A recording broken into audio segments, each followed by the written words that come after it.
My administration has taken action to abolish all discriminatory diversity, equity, and inclusion nonsense. And these are policies that were absolute nonsense. Yeah. Now, as we've seen of late, a lot of Trump's campaign promises, from lowering the cost of groceries to ending the war in Ukraine on day one, were just typical Trumpian lies that were told to convince undecided voters to, come on, jump on the old mega bandwagon. But his pledge to attack things DEI, diversity, equity, inclusion, have unfortunately become a reality. And a new rule that was quietly rolled out yesterday is a blatantly racist attack on African American soldiers who just want to serve our country. So, if you're a liberal watching this, go ahead and grab your barf bag. This gets ugly.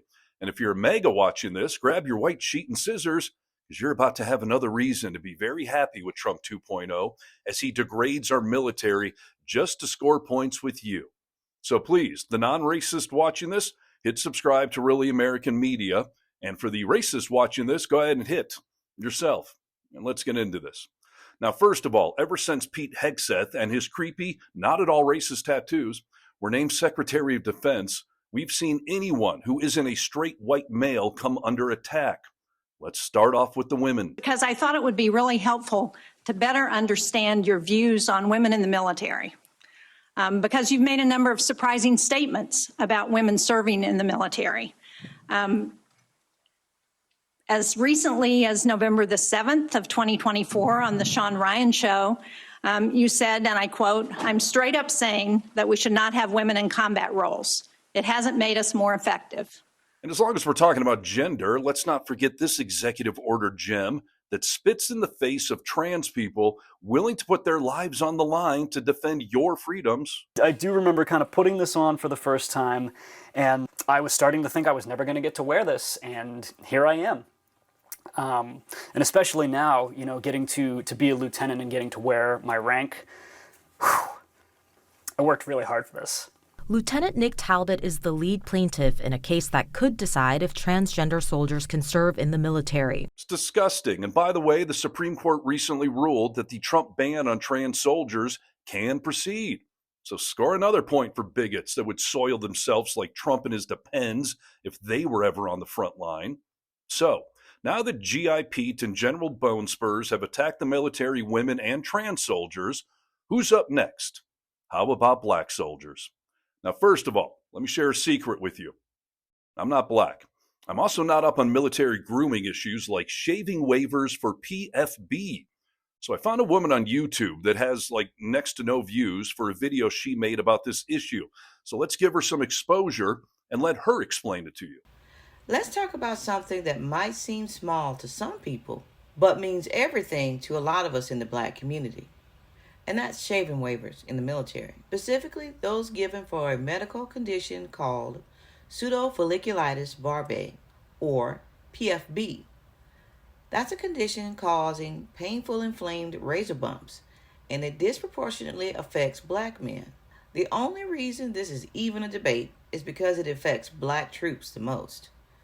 PFB isn't a made-up condition. It's recognized by the medical community and by the military itself.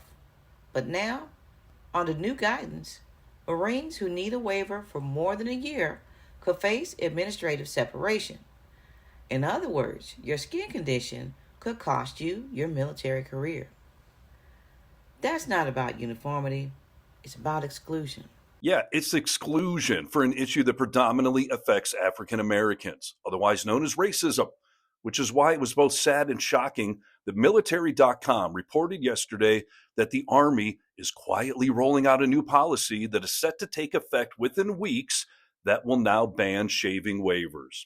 Soldiers with PFB can apparently get laser treatments paid for by the DoD, but they're very expensive at a time where Trump and Doge are cutting funding everywhere, and they can cause scarring and change skin pigmentation, change the color of your skin.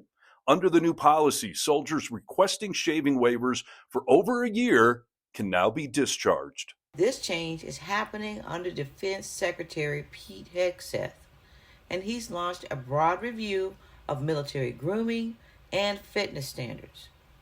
On the surface, it's about readiness and discipline.